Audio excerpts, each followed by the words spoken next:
alikuwa analilengesha kwa Alikamwe. Mimi nilisema nyewe mnaanza mapenzi vizuri masiara, alafu tutakuja sisi mtaachana, tutachambua, mtaanza kutuchukia. Penzi hajamaza masaa 24. Yaani wameonekana tu wameshikana mkono mara moja. Hapo kesho yake inatangazwa. Tangazo. Hili penzi napenda kutangaza kwamba limevunjika. Jabadi. Yaani penzi halina masaa 24. Yaani ndio wamekutana sasa, wameyasema ngoja hata tushikane mkono tufanye shofu. Baada hapo limeisha kabisa. Mimi nikakaa nikajifikirisha, nikasema mimi kwa yumbea kwenye kujiongeza, hebu niongeze kidogo.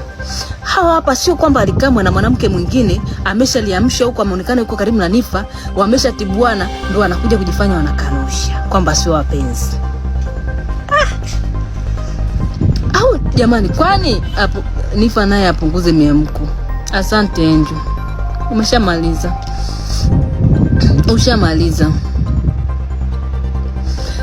Sasa kwenye penzi ambalo niliona halina maisha ni hili hapa. Hatukutaka tu kuongea, tulisema ngoja tuangalie mwisho wao ni wapi. Lakini penzi lilikuwa lina maisha kwa sababu kumpenda Nifa hahitaji mwanaume ambaye ataonewa huruma. Yaani Alikamwe alikuwa anajiingiza kwenye kina kirefu. Wewe ndio kama mwenyewe alisema pale. Wewe unampenda mwanamke kwa gari la milioni 40. Jamani, sio kidogo kalipia cash gari la milioni 40. Wewe utampa nini? Wewe utampa nini? Kwa hiyo nilijua kabisa hii penzi halina future, halina mwelekeo. Nifa naye amekuwa addicted sasa na kutrend. Mbona account yake akiposti vitu vyake vinaenda tu bila hata kuingiza trending ya wanaume. Lakini mimi sitaki kumlaumu Nifa kwenye kutafuta mtu wa kumpenda. Jamani, dada yetu naye yule anazeeka, anahitaji apate mwanaume. Kwa hiyo yuko katika kutafuta yupi ataweza kuwa naye. Kwa hiyo tusimlaumu sana. Ni wakati wake wa kutafuta mwanaume. Mimi mwenyewe natamani Nifa awe na best couple, niishambikie. Gari kasema ni milioni 700. Wewe nawe bwana we Chodo. Hapa tuko watu wazima Chodo tuko watu wazima hapa. Kwa kila mtu akisema tu unakubali. Wewe unajua gari la milioni 700 wewe. Kwa hiyo gari lile halizidi milioni 50 Tanzania hii kulinunua. Halizidi milioni 150. Ununue jipya makaratasi, ulitoe China mwenyewe, ulifanya nini kukuruka uwezavyo, alizidi milioni 150 mwenetu. Tunachompongeza ni kwamba ni binti ambaye ni kweli anapambana. Yaani Nifa anapambana, vitu vyote anajiundia mwenyewe. Sasa mwanaume akija atanunua nini jamani? Nifa naye punguza speed bwana. Wewe kila kitu unanunua mwenyewe, kila kitu ushamaliza. Sasa mwanaume anakuja kufanya nini? Kwa sababu wewe sasa hivi unatakiwa uwe kama queen, usubiri kufanyiwa. Sio eti